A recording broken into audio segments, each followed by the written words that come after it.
ಉಡಾಯಿಸೋ ಖಾರ ಬಣ್ಣ ರುಚಿಯನ್ನು ನೀಡುತ್ತದೆ. ಆಚಿ ಮೆಣಸಿನ ಪುಡಿ ಚಿಂದಿ ಉಡಾಯಿಸೋ ಖಾರ ಬಣ್ಣ ರುಚಿ. ಮಾಜಿ ಸಂಸದ ಈಗ ಪ್ರಜ್ವಲ್ ರೇವಣ್ಣ ಜೀವಿತಾವಧಿಯವರೆಗೂ ಕೂಡ ಜೈಲಿನಲ್ಲೇ ಇರಬೇಕು. ಕೋರ್ಟ್ನ ತೀರ್ಪಿನ ಶಾಕ್ನಿಂದ ಹೊರಬರಲಾಗದಂತಹ ಪ್ರಜ್ವಲ್ ರೇವಣ್ಣ ಜೀವಾವಧಿ ಶಿಕ್ಷೆಯನ್ನು ನಿರೀಕ್ಷೆ ಮಾಡಿರಲಿಲ್ಲ. ಕಡಿಮೆ ಶಿಕ್ಷೆ ವಿಧಿಸುತ್ತಾರೆ ಎನ್ನುವಂತಹ ನಿರೀಕ್ಷೆಯಲ್ಲಿದ್ದ ಪ್ರಜ್ವಲ್. ನ್ಯಾಯಾಧೀಶರು ಜೀವ ಇರೋವರೆಗೂ ಕೂಡ ಸೆರೆವಾಸ ಎನ್ನುವ ಶಿಕ್ಷೆ ಕೊಡ್ತಾ ಇದ್ದಂತೆ ಭವಿಷ್ಯದ ಆತಂಕ ಕಾಡ್ತಾ ಇದೆ. ತಡರಾತ್ರಿವರೆಗೆ ಬ್ಯಾರಕ್ ಕೊಠಡಿಯಲ್ಲಿ ಕೂತಿದ್ದ ಪ್ರಜ್ವಲ್ ಒಬ್ಬಂಟಿಯಾಗಿ ಕೂತು ಚಿಂತೆಗೆ ಜಾರಿದ್ದ ಪ್ರಜ್ವಲ್. ರಾತ್ರಿ ಊಟ ಕೂಡ ಸೇವಿಸದೆ ಮೌನಕ್ಕೆ ಶರಣಾಗಿದ್ದಾರೆ.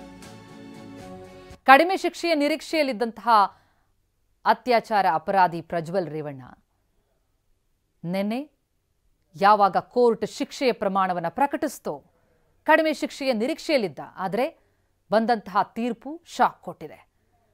ಜೀವಿತಾವಧಿ ಇರೋವರೆಗೂ ಕೂಡ ಸೆರೆವಾಸ ಎನ್ನುವ ಕಠಿಣ ಗರಿಷ್ಠ ಶಿಕ್ಷೆಯನ್ನು ಜನಪ್ರತಿನಿಧಿಗಳ ನ್ಯಾಯಾಲಯ ವಿಧಿಸಿತು. ಹಾಗಾಗಿ ಶಾಕ್ಗೆ ಒಳಗಾಗಿರುವಂತಹ ಪ್ರಜ್ವಲ್ ಮೌನಕ್ಕೆ ಜಾರಿದ್ದಾರೆ.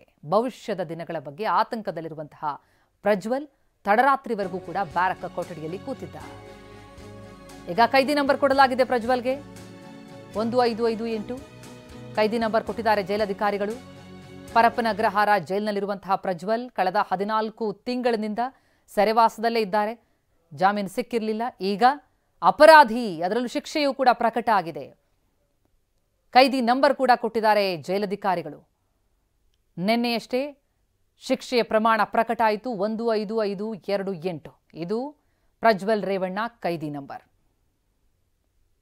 ಈಗ ಜೀವ ಇರೋವರೆಗೂ ಕೂಡ ಸೆರೆವಾಸ ಎನ್ನುವ ಶಿಕ್ಷೆ. ಜೀವನ ಪರ್ಯಂತ ಜೈಲು ಹಕ್ಕಿಯಾಗಿದ್ದಾರೆ ಪ್ರಜ್ವಲ್. ಜೈಲಿನಲ್ಲಿ ಸಂಪೂರ್ಣ ಬದಲಾಗಲಿದೆ ಪ್ರಜ್ವಲ್ ಜೀವನ ಶೈಲಿ. ಇವತ್ತಿನಿಂದ ಪ್ರಜ್ವಲ್ ಅಧಿಕೃತವಾಗಿ ಸಜಾಬಂದಿ ಕೈದಿ. ವಿಚಾರಣಾಧೀನ ಕೈದಿಯಾಗಿದ್ರು ಈವರೆಗೆ. ಆದರೆ ಈಗ ಶಿಕ್ಷೆ ಪ್ರಮಾಣ ಪ್ರಕಟ ಆಗಿ ದೋಷಿ ಅಂತ ಹೇಳಿ ಶಿಕ್ಷೆ ಕೊಟ್ಟ ಮೇಲೆ ಈಗ ಜೀವನ ಪರ್ಯಂತ ಜೈಲು ಹಕ್ಕಿ. ಜೈಲಿನಲ್ಲಿ ಪ್ರಜ್ವಲ್ ಜೀವನ ಶೈಲಿಯೇ ಸಂಪೂರ್ಣ ಬದಲಾಗತ್ತೆ. ಯಾವುದಾದ್ರೂ ಒಂದು ಕೆಲಸವನ್ನು ಅವರು ಆಯ್ಕೆ ಮಾಡ್ಕೊಳ್ಬೇಕಾಗತ್ತೆ. ಕಡ್ಡಾಯವಾಗಿ 8 ಗಂಟೆ ಕೆಲಸ ಮಾಡಬೇಕು. ಬೇಕರಿನೋ, ಗಾರ್ಡನ್ನೋ, ಹೈನುಗಾರಿಕೆ, ತರಕಾರಿ ಬೆಳೆಯೋದು, ಕರಕುಶಲ ವಸ್ತು, ಮರಗೆಲಸ, ಹೀಗೆ ಹಲವು ಕೆಲಸಗಳಿರುತ್ತೆ. ಜೈಲಿನ ಅಪರಾಧಿಗೆ ಶಿಕ್ಷೆಯನ್ನ ಪಡಿತಾ ಇರೋಂಥವರಿಗೆ ಪ್ರಜ್ವಲ್ ಯಾವ್ದಾದ್ರು ಒಂದನ್ನು ಆಯ್ಕೆ ಮಾಡ್ಕೊಳ್ಬೇಕು. ದಿನಕ್ಕೆ 524 ರೂಪಾಯಿ ಸಂಬಳ ಕೂಡ ಕೊಡ್ತಾರೆ ಜೈಲಧಿಕಾರಿಗಳು. ಕೆಲಸದ ಅನುಭವಕ್ಕೆ ತಕ್ಕಂತೆ ಜೈಲಿನಲ್ಲಿ ಬಡ್ತಿ ಕೂಡ ಸಿಗ್ತಾ ಹೋಗುತ್ತೆ. ಹೀಗೆ ಸಂಪೂರ್ಣವಾಗಿ ಪ್ರಜ್ವಲ್ ರೇವಣ್ಣ ಜೀವನ ಶೈಲಿಯೇ ಬದಲಾಗತ್ತೆ. ಅತ್ಯಾಚಾರದಂತಹ ಗಂಭೀರ ಆರೋಪ ಹೊತ್ತು ಈಗ ಅಪರಾಧಿಯಾಗಿ ಶಿಕ್ಷೆಯನ್ನ ಅನುಭವಿಸಬೇಕಾಗಿದೆ. ಕೋರ್ಟ್ನಲ್ಲಿ ಹಿನ್ನಡೆಯಾಗಿದೆ ಅಂತ ಆಪ್ತರ ಬಳಿ ರೇವಣ್ಣ ಬೇಸರ ವ್ಯಕ್ತಪಡಿಸಿದಾರಂತೆ. ಪ್ರಜ್ವಲ್ ತಂದೆ HD ರೇವಣ್ಣ ನುರಿತ ಕಾನೂನು ತಜ್ಞರ ಜೊತೆ ಚರ್ಚೆ ಮಾಡಿದ್ದಾರೆ. ವಕೀಲರ ಸಲಹೆ ಬಳಿಕ ಮುಂದಿನ ಕಾನೂನು ಹೋರಾಟಕ್ಕೆ ಸಜ್ಜಾಗಲಿದ್ದಾರೆ. ಜನಪ್ರತಿನಿಧಿಗಳ ವಿಶೇಷ ನ್ಯಾಯಾಲಯ ಈಗ ಆದೇಶವನ್ನ ಕೊಟ್ಟಿರೋದು, ಶಿಕ್ಷೆಯನ್ನ ವಿಧಿಸಿರೋದು. ಹಾಗಾಗಿ ಕಾನೂನಾತ್ಮಕವಾಗಿ ಅವರ ಬಳಿ ಇರುವಂತಹ ಅವಕಾಶಗಳೇನು ಆ ಬಗ್ಗೆ ಕಾನೂನು ತಜ್ಞರ ಜೊತೆ ಚರ್ಚೆಗೆ ಮುಂದಾಗಿದ್ದಾರೆ. ವಕೀಲರ ಸಲಹೆ ಬಳಿಕ ಮುಂದಿನ ಹೆಜ್ಜೆ ಇಡಲಿದ್ದಾರೆ HD ರೇವಣ್ಣ. ಕೋರ್ಟ್ ಆದೇಶದಿಂದ ದೇವೇಗೌಡರ ಕುಟುಂಬಕ್ಕೆ ಶಾಕ್ ಆಗಿದೆ. ಪ್ರಜ್ವಲ್ ಬಗ್ಗೆ ಸಾಕಷ್ಟು ನಿರೀಕ್ಷೆ ಇಟ್ಕೊಂಡಿತ್ತು ಕುಟುಂಬ.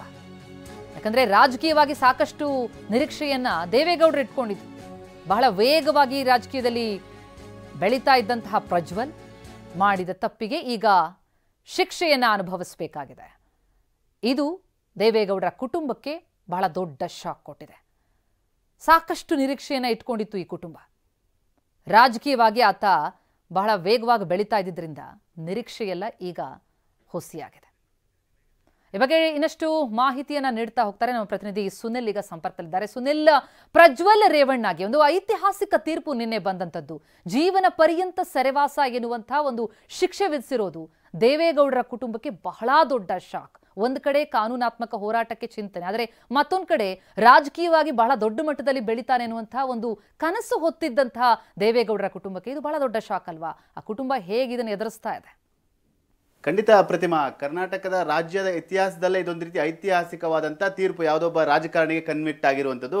ಆ ಒಂದು ಹಿನ್ನೆಲೆಯಲ್ಲಿ ಈಗಾಗಲೇ ಜೀವನ ಪರ್ಯಂತ ಶಿಕ್ಷೆಯನ್ನು ಈಗಾಗಲೇ ವಿಶೇಷ ನ್ಯಾಯಾಲಯ ಕೂಡ ಈಗಾಗಲೇ ಆದೇಶವನ್ನು ಕೂಡ ಮಾಡಿದೆ. ತೀರ್ಪು ಕೂಡ ಪ್ರಕಟವಾಗಿದೆ. ಅದಾದ ನಂತರದ ಒಂದಷ್ಟು ಪ್ರೊಸೀಜರ್ ಕೂಡ ಇದೆ. ಯಾಕೆಂದರೆ ಇಲ್ಲಿವರೆಗೂ ಕೂಡ ನಿನ್ನೆವರೆಗೂ ಕೂಡ ಏನು ಪ್ರಜ್ವಲ್ ರೇವಣ್ಣ ಎಂದರೆ ವಿಚಾರಣಾಧೀನ ಕೈದಿ ಆಗಿದ್ರು. ಇವತ್ತಿಂದ ಸಜಾಬಂದಿ ಆಗಿರೋದ್ರಿಂದ, ಈಗ ಕನ್ವಿಕ್ಟ್ ಆಗಿರೋದ್ರಿಂದ ಸಜಾಬಂದಿ ಆಗಿದ್ದಾರೆ. ಅವರಿಗೆ ಈಗಾಗಲೇ ಜೈಲಿನಲ್ಲಿ ಆ ಒಂದು ಪ್ರೊಸೀಜರ್ ಪ್ರಕಾರ ಒಂದು ನಂಬರನ್ನು ಕೂಡ ಕೊಡಲಾಗಿದೆ. ಕೈದಿ ಸಂಖ್ಯೆಯನ್ನು ಸಾಮಾನ್ಯವಾಗಿ ಕೊಡಲಾಗುತ್ತೆ.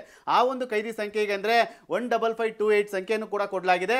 ಅದಾದ ನಂತರದಲ್ಲಿ ಪ್ರೊಸೀಜರ್ ಕೂಡ ಶುರುವಾಗುತ್ತೆ. ಅದರಲ್ಲೂ ಪ್ರಮುಖವಾಗಿ ಈ ಒಂದು ಕೋರ್ಟ್ ತೀರ್ಪದ ಆದೇಶ ಎಂದರೆ ಪ್ರಜ್ವಲ್ ರೇವಣ್ಣರಿಗೆ ಇಡೀ ರಾತ್ರಿ ನಿದ್ದೆಗೆಡುವಂತೆ ಮಾಡಿದೆ ಅನ್ನೋ ಮಾಹಿತಿ ಕೂಡ ಲಭ್ಯವಾಗಿದೆ. ರಾತ್ರಿ ಇಡೀ ಜೈಲಲ್ಲಿ ಅವರು ಒಂದು ರೀತಿ ವನವಾಸವನ್ನು ಒಂದು ರೀತಿ ಚಡಪಡಿಕೆಯಲ್ಲಿ ವಿಲವಿಲ ಒದ್ದಾಡಿದ್ದಾರೆ ಅನ್ನೋ ಮಾಹಿತಿ ಕೂಡ ಲಭ್ಯವಾಗಿದೆ. ಬೆಳಗ್ಗೆ ಎಂದಿನಂತೆ ಇವತ್ತಿನ ನಿತ್ಯ ಕರ್ಮವನ್ನು ಮುಗಿಸಿ ಅವರು ಒಂದಷ್ಟು ಕೆಲಸದಲ್ಲಿ ಭಾಗಿಯಾಗಿದ್ದಾರೆ ಅನ್ನೋ ಮಾಹಿತಿ ಕೂಡ ಲಭ್ಯವಾಗಿದೆ. ಪ್ರಮುಖವಾಗಿ ಅಂತಂದ್ರೆ ಈಗಾಗಲೇ ಕೈದಿ ಆದ ಹಿನ್ನೆಲೆಯಲ್ಲಿ, ಈಗಾಗಲೇ ಸಜಾಬಂದಿ ಆದ ಹಿನ್ನೆಲೆ ಅವರಿಗೆ ಕೆಲಸಗಳನ್ನು ಕೂಡ ಕೊಡಬೇಕಾಗುತ್ತೆ. ಒಂದಷ್ಟು ಕೆಲಸಗಳನ್ನ ಕೂಡ ಆಯ್ಕೆ ಮಾಡ್ಕೋಬೇಕಾಗುತ್ತೆ. ಅದಕ್ಕೆ ದಿನಕ್ಕೆ ಇಷ್ಟು ಸಂಬಳ ಅಂತ ಫಿಕ್ಸ್ ಮಾಡಲಾಗುತ್ತೆ. 252 ರೂಪಾಯಿ ಈ ರೀತಿಯ ಒಂದು ಸಂಬಳವನ್ನು ಕೂಡ ಫಿಕ್ಸ್ ಮಾಡಲಾಗುತ್ತೆ. ಇದು ಒಂದು ಭಾಗ. ಆದರೆ ಮತ್ತೊಂದು, ಮುಂದಿನ ದಿನಗಳಲ್ಲಿ ಕಾನೂನಾತ್ಮಕವಾಗಿ ಹೋರಾಟವನ್ನು ಮಾಡಬೇಕು, ಹೇಗಾದರೂ ತಮ್ಮ ಮಗನನ್ನು ಹೊರಗಡೆ ಕರ್ಕೊಬರಬೇಕು ಅಂತೇಳಿ ರೇವಣ್ಣ ಎಲ್ಲ ರೀತಿಯಾದ ಪ್ರಯತ್ನವನ್ನು ಕೂಡ ಮಾಡ್ತಾ ಇದ್ದಾರೆ. ಅದಕ್ಕೆ ಪೂರಕವಾಗಿ ಹೈಕೋರ್ಟ್ ಮೊರೆ ಹೋಗಲು ಎಲ್ಲ ರೀತಿಯ ಸಿದ್ಧತೆಗಳನ್ನು ಕೂಡ ಮಾಡ್ಕೊಂಡಿದ್ದಾರೆ. ಈ ಹಿಂದೆ ಒಂದಷ್ಟು ಚರ್ಚೆಗಳು ಮತ್ತು ಅವರ ಆಪ್ತ ಬಳಿ ಒಂದಷ್ಟು ಬೇಸರವನ್ನು ಕೂಡ ವ್ಯಕ್ತಪಡಿಸಿದ್ದಾರೆ. ನಿನ್ನೆ ಕೋರ್ಟ್ ತೀರ್ಪು ಬಂದ ಬಳಿಕ ಒಂದಷ್ಟು ನಾವು ಕಾನೂನಲ್ಲಿ ಸರಿಯಾಗಿ ನಾವು ಹೋರಾಟವನ್ನು ಮಾಡದಲ್ಲೇ ಇರೋದು ನನ್ನ ಮಗನಿಗೆ ಈ ರೀತಿಯಾದ ಹಿನ್ನಡೆ ಆಯಿತು. ಆ ಒಂದು ನಿಟ್ಟಿನಲ್ಲಿ ಮುಂದಿನ ಹೋರಾಟ ತುಂಬ ಸ್ಟ್ರಾಂಗ್ ಆಗಿ ಮಾಡಬೇಕಾಗುತ್ತೆ. ಹಾಗಾಗಿ ಎಕ್ಸ್ಪರ್ಟ್ಗಳಿಂದ, ಕಾನೂನು ತಜ್ಞರಿಂದ ಒಂದು ಸಲಹೆಯನ್ನು ಕೂಡ ರೇವಣ್ಣ ಪಡೀಲಿಕ್ಕೆ ಕೂಡ ಮುಂದಾಗಿದೆ. ಇದು ಒಂದು ಭಾಗವಾದರೆ, ಮುಂದುವರೆದ ಭಾಗವಾಗಿ ನಿನ್ನೆ ಯಾವಾಗ ಒಂದು ಜೀವನ ಪರ್ಯಂತ ಶಿಕ್ಷೆ ಪ್ರಕಟವಾಯಿತು, ಈ ಒಂದು ವಿಚಾರ ತಿಳಿದಂಥ ದೇವೇಗೌಡರು ಎಂದರೆ ಮಾಜಿ ಪ್ರಧಾನಿ ದೇವೇಗೌಡರು ಪ್ರಜ್ವಲ್ ಅವರ ತಾತ ಎಂದರೆ ಒಂದು ರೀತಿ ಆಘಾತಕ್ಕೆ ಕೂಡ ಒಳಗಾಗಿದ್ದಾರೆ. ಸಾಕಷ್ಟು ನೋವನ್ನು ಕೂಡ ವ್ಯಕ್ತಪಡಿಸಿದ್ದಾರೆ ಅನ್ನೋ ಮಾಹಿತಿ ಕೂಡ ಲಭ್ಯವಾಗಿದೆ. ಯಾಕೆಂದ್ರೆ ಪ್ರಜ್ವಲ್ ರೇವಣ್ಣ ಅವರ ಅಚ್ಚುಮೆಚ್ಚಿನ ಮೊಮ್ಮಗನಾಗಿದ್ರು. ಸಾಕಷ್ಟು ನಿರೀಕ್ಷೆಗಳನ್ನು ಕೂಡ ಇಟ್ಕೊಂಡಿದ್ರು ದೇವೇಗೌಡರು. ಮುಂದಿನ ರಾಜಕೀಯ ವಿಚಾರವಾಗಿ, ಪಕ್ಷದ ವಿಚಾರವಾಗಿ ಪ್ರಜ್ವಲ್ ನಿಖಿಲ್ ಬಗ್ಗೆ ಸಾಕಷ್ಟು ನಿರೀಕ್ಷೆಯನ್ನು ಕೂಡ ಇಟ್ಕೊಂಡಿದ್ರು. ಆದರೆ ಪ್ರಜ್ವಲ್ ಈ ರೀತಿ ಆದ ಹಿನ್ನೆಲೆಯಲ್ಲಿ ತೀರ್ಪು ಏನು ಪ್ರಕಟ ಆಯಿತು, ಸಾಕಷ್ಟು ಬೇಸರವನ್ನು ವ್ಯಕ್ತಪಡಿಸಿದ್ದಾರೆ, ನೋವನ್ನು ಕೂಡ ತೋಡ್ಕೊಂಡಿದ್ದಾರೆ ಅನ್ನೋ ಮಾಹಿತಿ ಕೂಡ ಲಭ್ಯವಾಗಿದೆ. ಹಾಗಾಗಿ ಒಂದು ಕಡೆ ಕಾನೂನು ಹೋರಾಟವನ್ನು ಮಾಡಿ ಹೈಕೋರ್ಟ್ ಮೊರೆ ಹೋಗಿ ಹೇಗಾದರೂ ಒಂದು ರೀತಿ ಶಿಕ್ಷೆ ಪ್ರಮಾಣ ಆಗೋದು, ಮತ್ತು ಈಗ ಕೊಟ್ಟಿರೋ ತೀರ್ಪು ಏನಿದೆ ಅದನ್ನ ಒಂದು ಅಪೀಲ್ನ ಹೋಗಬೇಕು ಅಂತ ಹೇಳಿ ಎಲ್ಲ ರೀತಿಯ ಸಿದ್ಧತೆಯನ್ನ ರೇವಣ್ಣ ಅವರು ಕೂಡ ಮಾಡ್ಕೊಂಡಿದ್ದಾರೆ. ಯಾಕಂದ್ರೆ ದೊಡ್ಡ ಆಘಾತ. ಯಾಕಂದ್ರೆ ಒಂದಷ್ಟು ಮೊನ್ನೆ ತೀರ್ಪು ಪ್ರಕಟ ನಿರ್ದೋಷಿಯಾಗಿ ಬರ್ತಾರೆ ಅಂತಿತ್ತು. ಆದ್ರೆ ತೀರ್ಪು ಪ್ರಕಟವಾಗಿ ಜೀವನ ಪರ್ಯಂತ ಶಿಕ್ಷೆ ಏನಾಗಿದೆ, ಆ ಒಂದು ಹಿನ್ನೆಲೆಯಲ್ಲಿ ಇಡೀ ದೇವೇಗೌಡರ ಕುಟುಂಬ ಒಂದು ರೀತಿ ಆತಂಕಕ್ಕೆ ಕೂಡ ಒಳಗಾಗಿರುವಂತದ್ದು. ಪ್ರತಿಮಾ, ಥ್ಯಾಂಕ್ ಯು ತಮ್ಮೆಲ್ಲ ಮಾಹಿತಿಗೆ.